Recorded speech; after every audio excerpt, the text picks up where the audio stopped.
and welcome back. First and foremost, I want to say thank you so much for the warm welcome.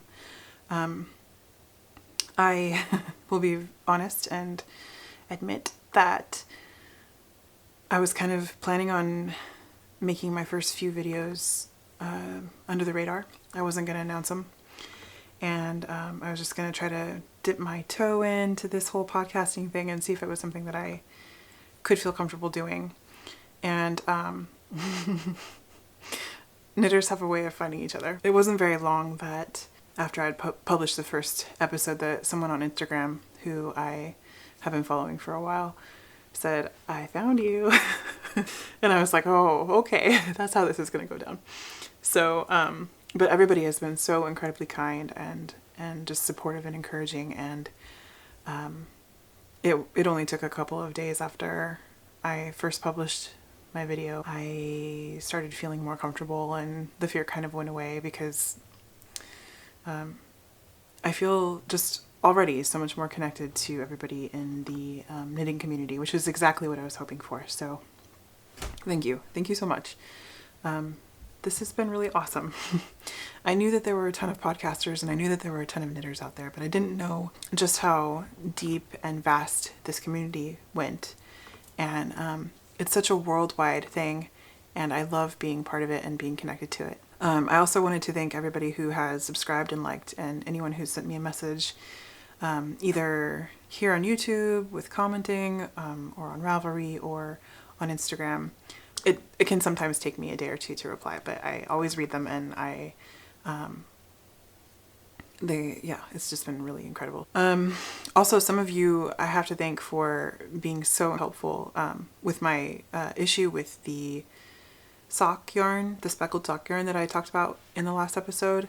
There were a few of you that are dyers, and you gave me a lot of insight into what was going on there, and I feel like I'm starting to kind of understand how dye works a little bit better, just doing some natural dye experiments on my own, and also just hearing from you. I feel like this is such an amazing, this community is such an amazing resource. I put an issue that I had with a garment that I was working on up on Instagram this week, and like the collective knitting hive mind helped solve the problem for me. And yeah, I feel like I'm not knitting by myself in a corner anymore. Like, I feel like right now I'm actually talking to people rather than just talking to myself, which is a welcome change. Because a lot of this is just kind of me trying to get out of my comfort zone, because I tend to be a solitary person and I tend to do things by myself. I tend to teach myself things. And that's great, but you don't really...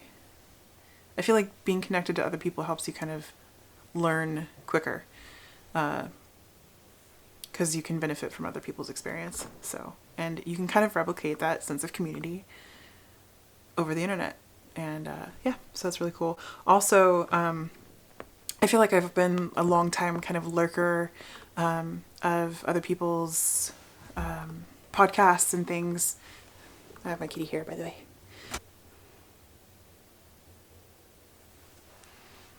My kitty. This is Burger.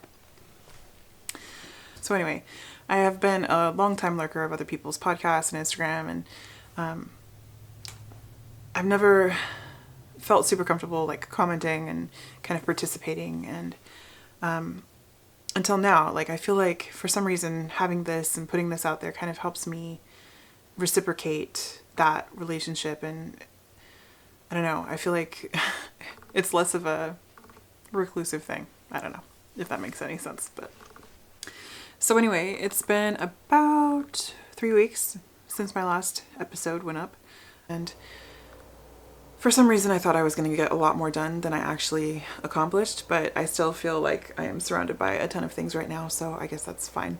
But I think I mentioned in the last episode that we were going to go to the beach, and we were going to be there for a week, or at least I thought it was going to be a week, but in reality we got there really late on Monday and left quite early on Friday. And so that only gave us like 3 solid days. But we were at the Oregon coast in the autumn, so it was really rainy and we didn't get a lot of beach time, which was kind of a bummer. But there was one day where we were in the cabin, and we noticed it was sunny, so we drove out to Agate Beach. From where we were staying, there was a really great viewpoint where you could see from the Yaquina Head lighthouse on, but the trail to get down to the beach was so steep that we couldn't just walk. So we had to get in the car and drive to another location. And it's actually kind of lucky that we did it that way instead of going down the trail, because when we stepped out onto the beach, it was really sunny and warm and beautiful weather, which was rare for that week. And it didn't take long for us to notice that there was a storm coming in, because you could just look out into the horizon and see all the clouds and the rain, and actually where our beach house was, you could see that it was raining. So we were like, okay, well, we'll just stay out here as long as we can, and when it starts raining, we'll go back inside. So it was really cool. I'm glad we did it. It was probably my daughter's, we've taken her to the beach like 3 or 4 times since she was born, but this is the first time that she's really, really enjoyed it. She was completely mesmerized by the waves coming in, and yeah, it was a lot of fun. But for the most part, it was quite rainy, and so I got a lot of knitting done, but not nearly as much as I thought I would. I actually didn't finish anything while I was there, but I did manage to get a lot of work done on one particular project, which brings me to the next segment.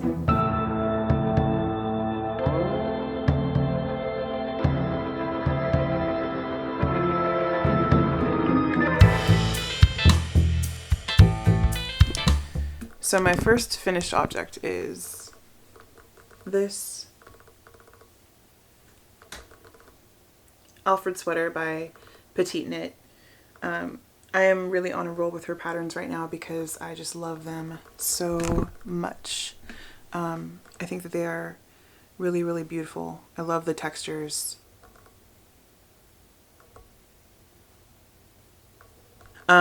I'm gonna call this a finished object even though I haven't sewn in the elastic on the neckline yet.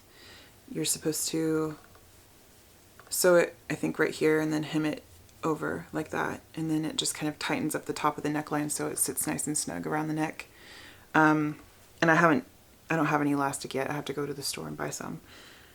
But I did try this on her and it fits quite loosely, which is exactly perfect because then hopefully it will fit her for next fall too. And the yarn I used is kind of interesting because like I normally probably wouldn't use something like this for a kid's garment because it's really, really nice and kind of lush and soft and squishy. But my original plan for the yarn was this pattern, which is designed by the maker of this yarn, Veronica Joby. I think that's how you say her name. And I thought since I made the swatches for that project and for this project, the Alfred sweater, that I would kind of show you the difference in how the yarn behaves. So this is the swatch I showed you last week of the Yoth yarn for the Alfred sweater. It's knit on size 3 needles, and it produces this really great stitch pattern. I think it did a really good job with the stitches. Subtle, but definitely there. And then these were the swatches that I made for the Blanche top. This was I did 2 different swatches on 2 different size needles so I could kind of figure out where I needed to be for gauge. And this I knit on size 7s, just a stockinette swatch. And this was on 9s. And it just creates the most beautiful, light, delicate fabric. I may try the Blanche top again someday. There were parts of it that I really liked, but I would definitely make it longer than the pattern calls for. Even with, there's like a modification you can do, because it's a cropped top. And then there's like a modification where you can kind of lengthen it. I would potentially make it again, but add some length to that main body and then also do the modification at the bottom. But yeah, I really liked the neckline when I made this, and I liked the sleeves. It was really comfortable. It would be a really great like summer top, but I just knew I wasn't going to wear it, so I decided to rip it out and use it for my Alfred sweater for Ella. And I'm glad I did. I think this is a much better use of the yarn for, you know, for us. Another thing to note is that on the website, they actually say that they dyed the yarns to mimic hand-dyed yarns. And so they suggest that you alternate skeins. Well, I did not read that beforehand, and I don't know if you can see the line. It starts about here, but yeah, you can see where the colors shift.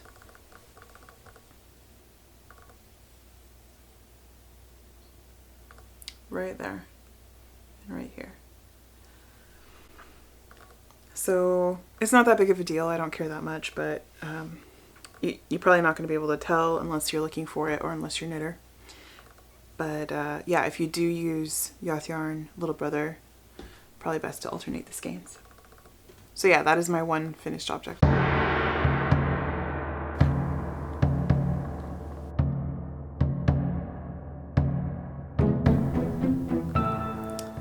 So this is my current work in progress.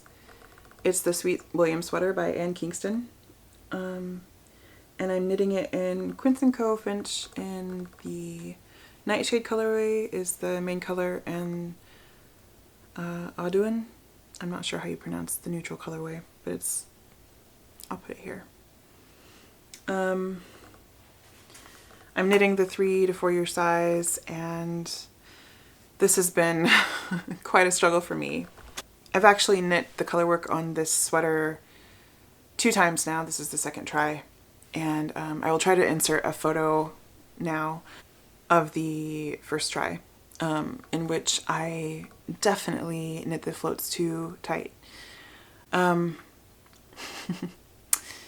really, really wanted that first try to work because I didn't want to reknit the color work twice, but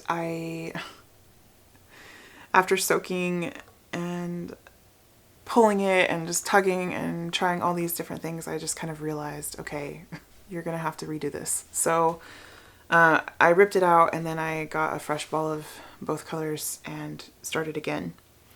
And this attempt has problems too.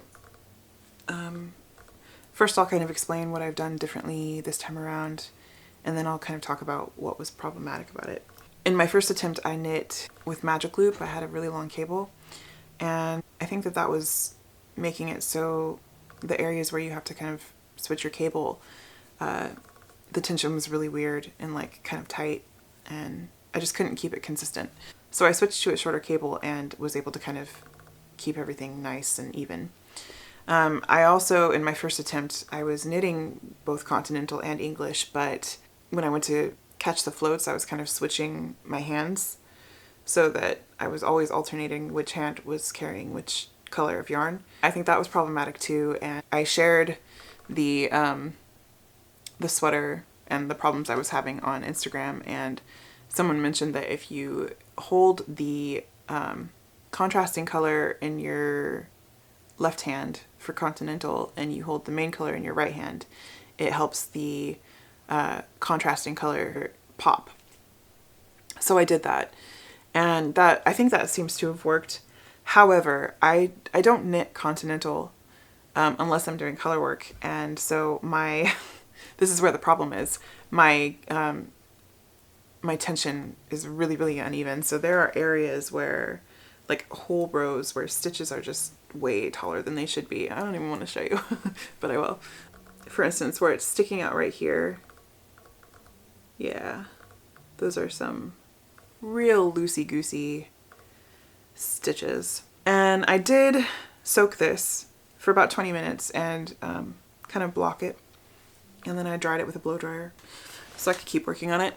I'm really hoping that when I go to do the final wash and block that if I let it soak for several hours, that maybe things will bloom a little bit even more and even out even more, because I'm not going to be reknitting this again.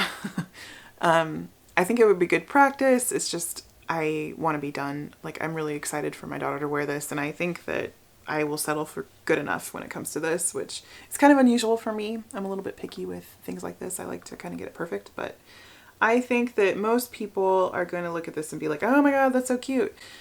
And not, oh my god, your stitches are so uneven. I think that unless you're a knitter, you're probably not going to notice. So really, really excited to finish this pattern. I definitely want to do more color work. I definitely want to practice my color work more, because even though I've been knitting for the last six or 7 years, I feel like I haven't really challenged myself in terms of color work and cables and just doing complicated things, and I'm really wanting to do more complicated things that are out of my comfort zone. You might start noticing that I've got a theme going on, and yes, I've been very much wanting to just kind of push myself. So yeah, I'm excited to just do the next color work project, and maybe I'll look back at this and be like, oh, that's so funny.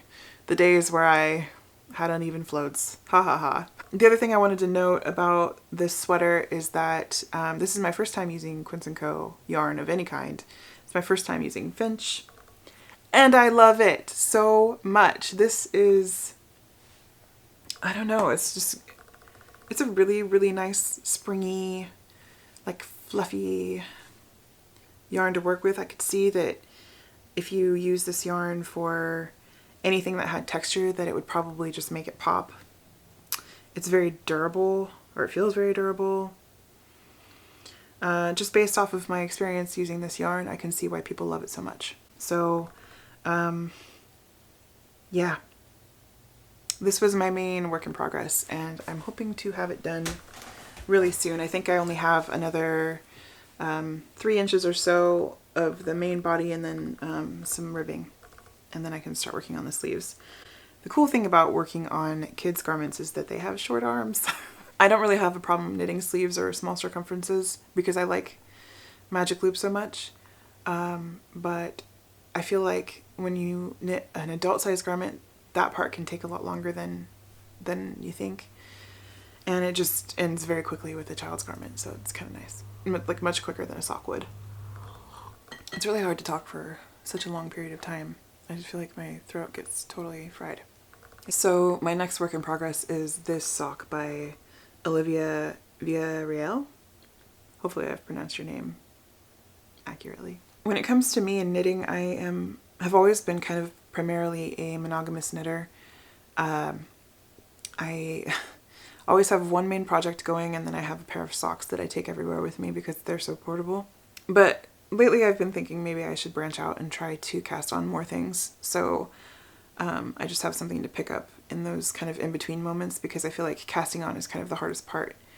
Once you do that, it's really just easy just to pick something up. So I may kind of try to change my system up a little bit. But no matter what, I will always have a pair of socks on the needles that I can just pick up and take with me anywhere. And I'm really loving the stitch pattern on this so far.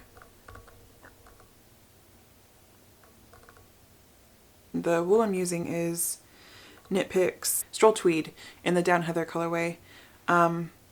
I ordered $50 worth of Knit Picks Stroll this week because it's almost Christmas and I have some Christmas gifts in mind. And yeah, Knit Picks has a free shipping thing if you order $50 worth. So suddenly I have a lot of Stroll, so I'll be making a lot of socks with it. And it's very soft and very splitty, but I think it's fine.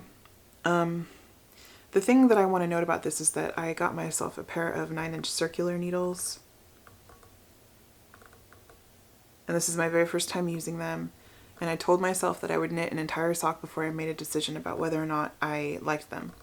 You know, I see this lying around and I think, oh my gosh, it's so small and so cute, and I just want to pick it up and knit it. But to be honest with you, I don't think that I'm a 9-inch circular fan, which really bums me out because these are so portable. I magic loop almost all of my socks using Chagu Twist Minis, and there's just something about having that longer needle with the way I knit that like helps me pivot, because I knit English style and I kind of have to do this in order for it to go quickly.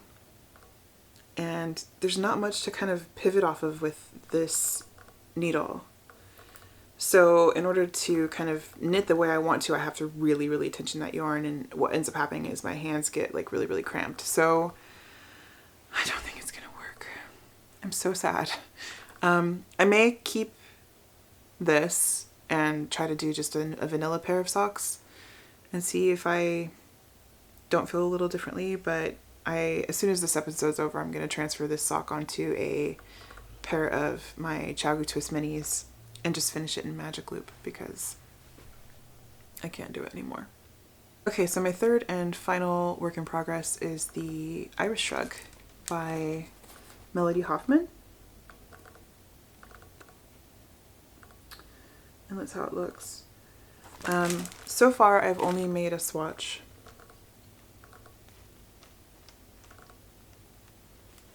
Melody has a Patreon account and I am a patron, if that makes any sense. And the way Patreon works is that they have tiers of amounts you can donate per month. And if you donate $10 a month, you can get access to her behind the scenes videos, which personally I think that they're awesome and that they're worth paying for, because I love to watch other people work. I love to watch other people's like process behind the scenes kind of stuff, because it just inspires me to work. It doesn't even necessarily have to inspire me to knit. It just kind of inspires me in the way it gets my creative juices flowing and things. And anyway, I basically kind of watched her design the Iris Shrug from start to finish. Even just like when she was kind of first playing with the yarn, which is this blacker yarn Samite. And Samite is a blend of 30% BFL, 40% Shetland, 20% silk, and 10% Gotland. And it, like, the minute I saw her playing with this yarn, I just fell completely in love, because it's so rustic, but yet it still has properties of silk.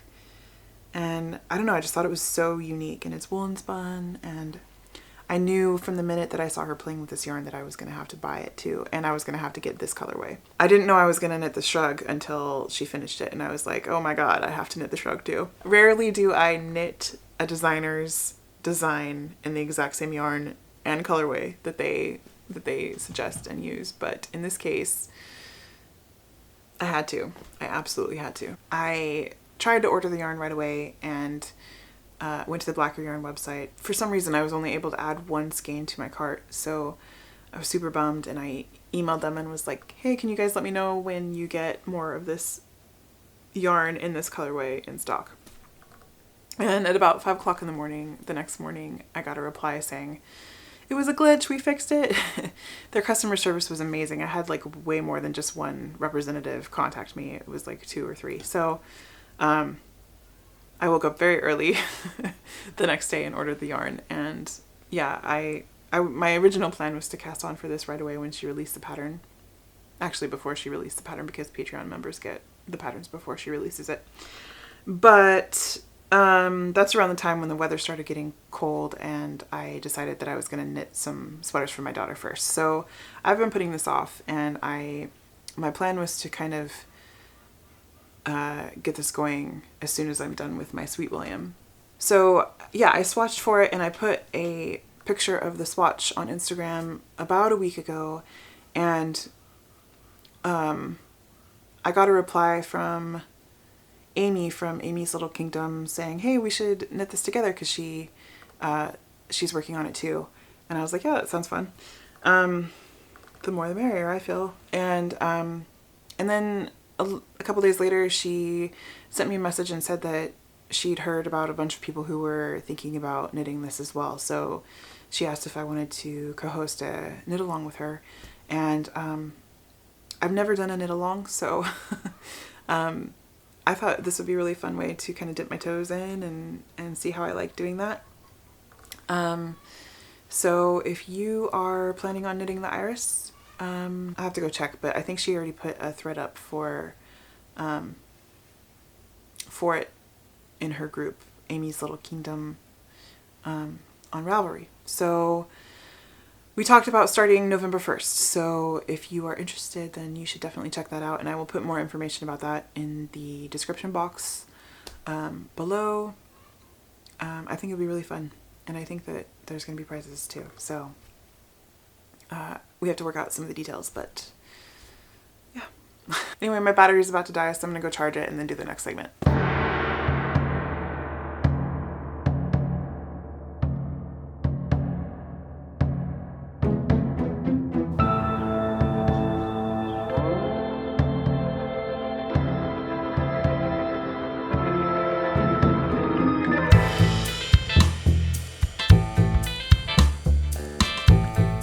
I think it's kind of funny that my camera always dies just before I'm about to start talking about natural dyeing.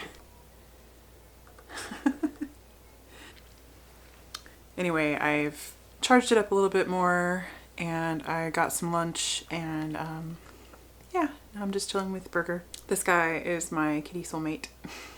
He's just such a big part of our family.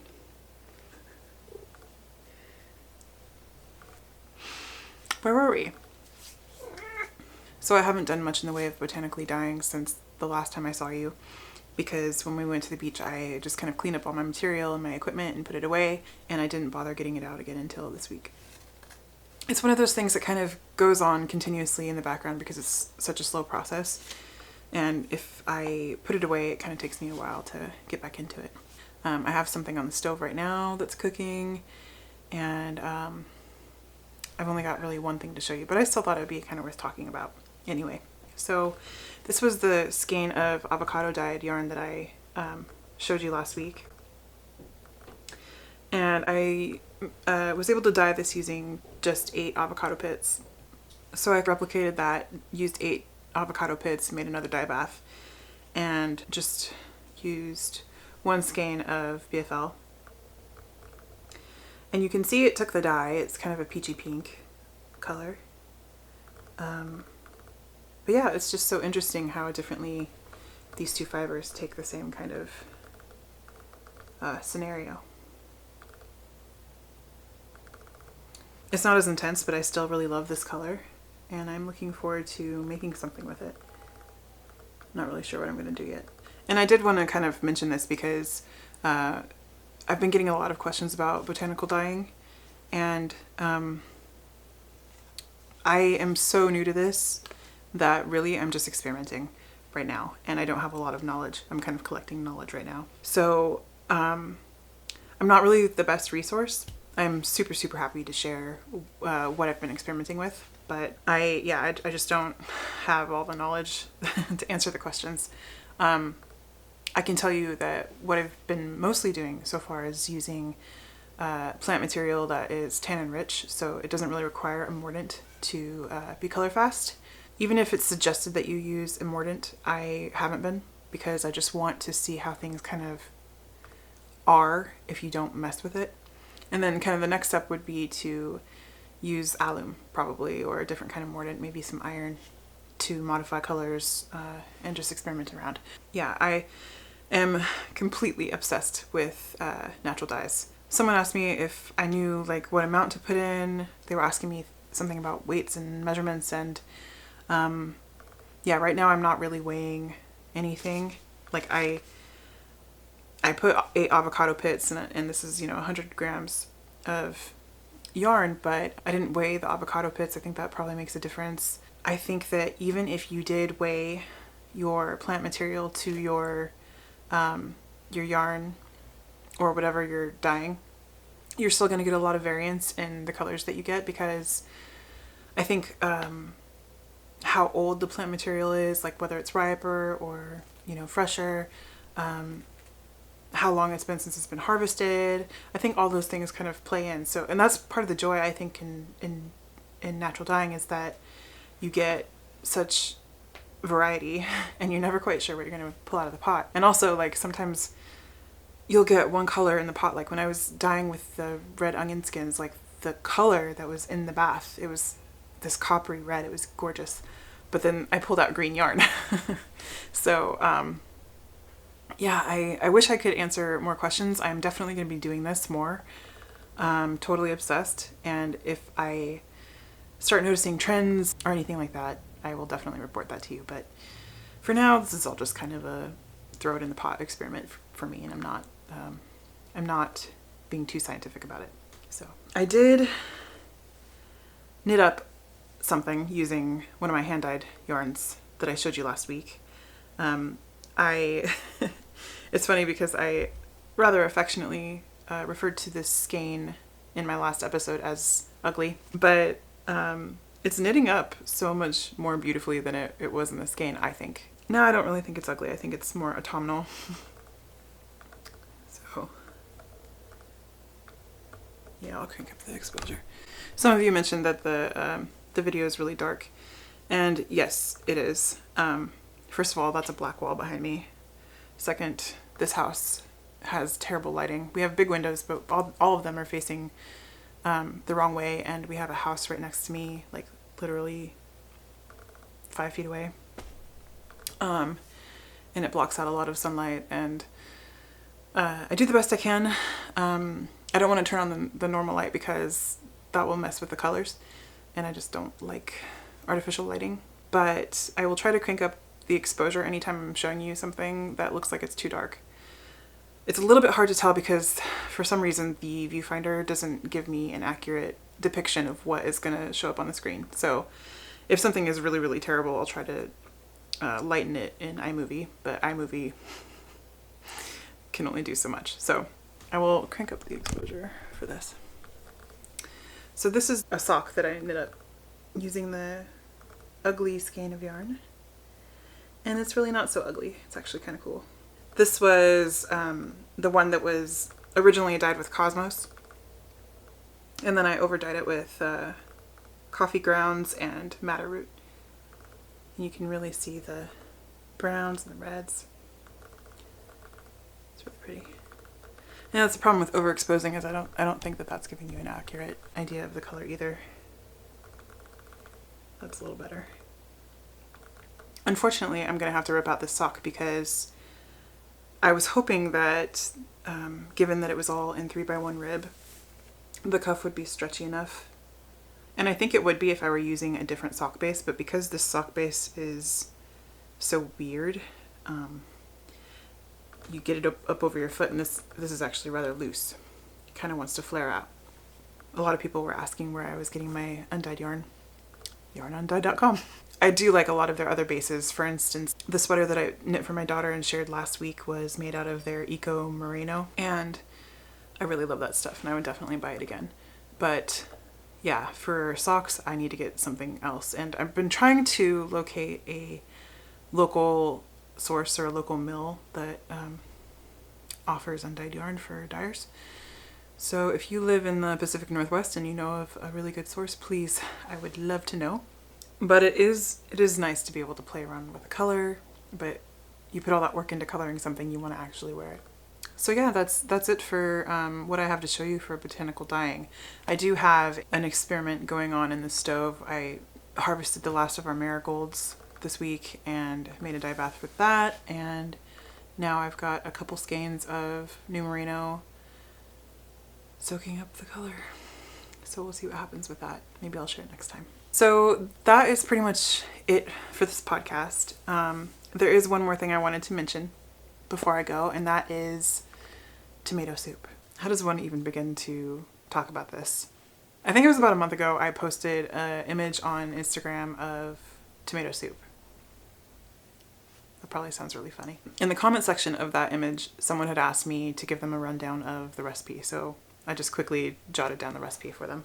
About a week ago, Jacqueline Salem from the Brooklyn Knit Folk podcast posted an image on her Instagram, tagged me, and was talking about the recipe, and she really liked it, and she shared it, and I immediately started getting all these like questions and emails and messages. Tomato soup, which is awesome. I love that everybody loves tomato soup so much. And then another couple days went by, and Candace from Pin Feathers and Pearls, who goes by Transitory on Instagram, also posted tomato soup on her Instagram.